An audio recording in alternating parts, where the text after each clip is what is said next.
Admonishing. O creatures, seek benefit from the sayings of Allah. Be admonished of Allah and accept the advice of Allah, because Allah has left no excuse for you when He has provided clear guidance for you, has put before you the plea, and clarified for you what deeds He likes and what deeds He hates, so that you may act upon one and avoid the other. The Prophet of Allah used to say, Paradise is surrounded by unpleasant things, while hell is surrounded by desires.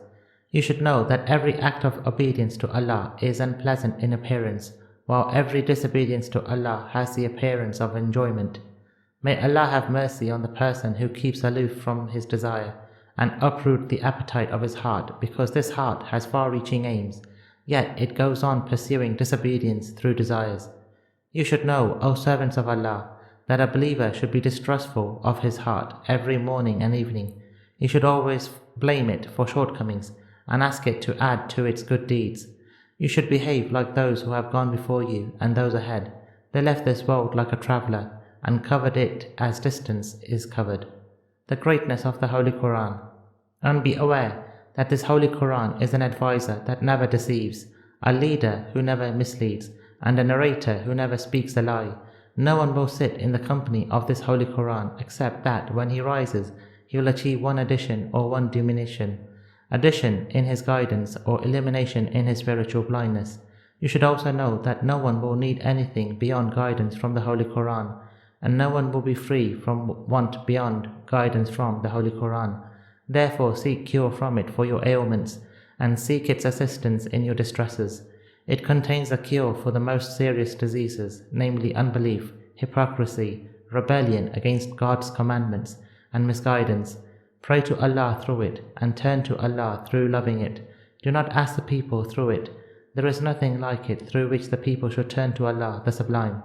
Be informed that it intercedes. Its intercession will be accepted. It is a speaker that testifies.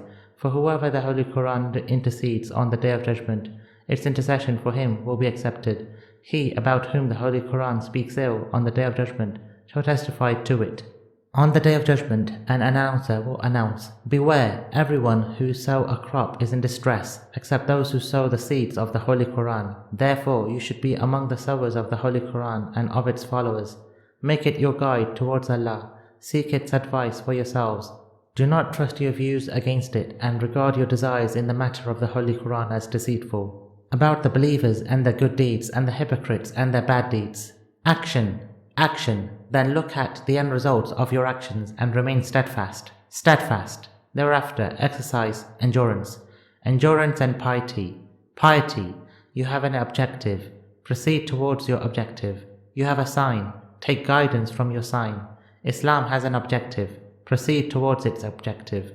Proceed towards Allah by fulfilling His rights which He has enjoined upon you. He has clearly stated His demands.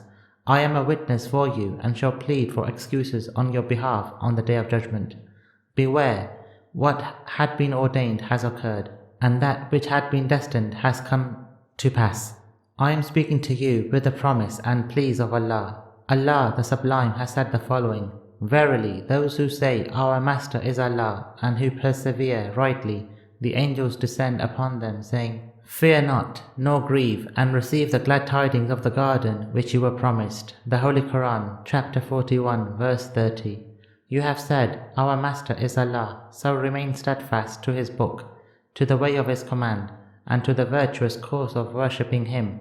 Thereafter, do not go out of it, do not introduce innovation in it, and do not turn away from it, because those who shrink from this course will be cut off from the mercy of Allah on the Day of Judgment. Beware of corrupting your manners and altering them. Maintain one stand. A man should control his tongue, because the tongue is obstinate with its master. By Allah, I do not find fear of Allah benefiting a man who practices such fear unless he controls his tongue. Certainly, the tongue of a believer is at the back of his heart, while the heart of a hypocrite is at the back of his tongue. Whenever a believer intends to say anything, he thinks it over in his mind. If it is good, he discloses it. But if it is bad, he keeps it concealed. A hypocrite articulates whatever comes to his tongue, without knowing what is in his favor and what goes against him. The Prophet of Allah said the following, The belief of a person cannot be firm unless his heart is firm, and his heart cannot be firm unless his tongue is firm. So any one of you can manage to meet Allah the Sublime in such a status that his hands are not smeared with the blood of Muslims and their property, and his tongue are safe from exposition, he will do so. Following the Sunnah and refraining from innovation. Be informed, O servants of Allah, that a believer should regard lawful this year what he regarded lawful the past year, and should consider unlawful this year what he considered unlawful in the past year. Certainly, people's innovation cannot make lawful for you what has been declared as unlawful. Rather, lawful is that which Allah has made lawful, and unlawful is that which Allah has made unlawful. You have already tested the matters and tried them. You have been admonished by those before you. Illustrations have been drawn for you, and you have been called to clear facts. Only a deaf man can remain deaf to all this, and only a blind man can remain blind to all this. He whom Allah does not allow to benefit from trials and experiences cannot benefit from preaching. He will be confronted by losses as he witnesses them, so much so that he will approve what is bad and disapprove what is good. People are of two categories: followers of the Sharia, religious laws, and followers of innovations to which Allah has not given any testimony by way of Sunnah or the light of any plea. Guidance from the Holy Quran. The Holy Quran is the strong rope of Allah and the trustworthy means to reach out to Him. It contains the blossoming of the heart and the springs of knowledge. For the heart there is no other gloss than the Holy Quran, although those who remembered it have passed away, while those who forgot or pretended to have forgotten it have remained.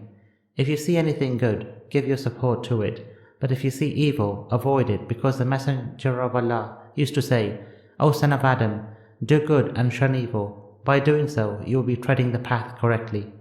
Categories of oppression. Be informed that injustice is of three kinds. 1. The injustice that will not be forgiven. 2. One that will not be left unquestioned. And 3. The one that will be forgiven without being questioned. The injustice that will not be forgiven is duality of Allah. Allah has said the following: Verily, Allah does not forgive that anything be associated with Him. The Holy Quran, Chapter 4, verse 48. The injustice that will be forgiven is the injustice one does to his own self by committing minor sins. The injustice that will not be left unquestioned is the injustice of men against other men. The retribution in such a case is severe. It is not wounding with knives, nor striking with whips, but it is so severe that all these things are insignificant compared to it. You should therefore avoid alteration with regard to Allah's religion, for your unity with regard to something right which you dislike is better than your disunity with regard to something wrong that you like. Certainly Allah, the Glorified One, has not given any person, whether among the dead or among the living, anything good from disunity. O people, blessed is the man whose own shortcomings keep him away from looking into the shortcomings of others. Also blessed is the man who is confined to his house, who eats his meal, buries himself in obedience to his Lord, and weeps over his sins, so he keeps himself thus busy while people are safe from his harm.